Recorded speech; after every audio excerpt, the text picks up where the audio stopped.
Hello বিয়স, সকলকে স্বাগতম আমার ইউটিউব চ্যানেল বহুদূর থেকে। আজকে আমি চলে এসেছি বাংলাদেশের একদম দক্ষিণ দিকে, যে জেলা কক্সবাজার জেলা। কক্সবাজার জেলার আওতাধীন যে উপজেলা মগনামা উপজেলা, সেটি আসলে দক্ষিণ জেলার মানুষ যারা আছেন, বিশেষ করে চট্টগ্রামের মানুষ, তারা সকলেরই সুপরিচিত। এখন আমি বর্তমানে এই ঘাটে অবস্থান করছি। আপনারা দেখতে পাচ্ছেন যে এই ঘাটটি, এটি হচ্ছে মগনামা ঘাট। এখানে কিন্তু প্রতিদিন শত শত মানুষের যাতায়াত। এখানে কিন্তু অনেক সামুদ্রিক মাছ পাওয়া যায়, টাটকা মাছ।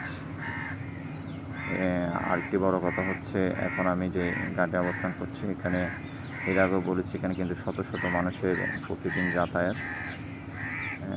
আমি যে পাশে আছি তার অপোজাইট যেটা, সেটির দিকে আসলে মগনামা উপজেলা। সেই উপজেলায় একটি বিখ্যাত দরবারও রয়েছে, দরবারে মালিকিয়া, অর্থাৎ মালিক শাহ রহমতুল্লাহ আলার মাজার রয়েছে। যারা চট্টগ্রামের মানুষ তারা অনেকেই এই মাজারটিতে গিয়েছেন এবং চিনেন।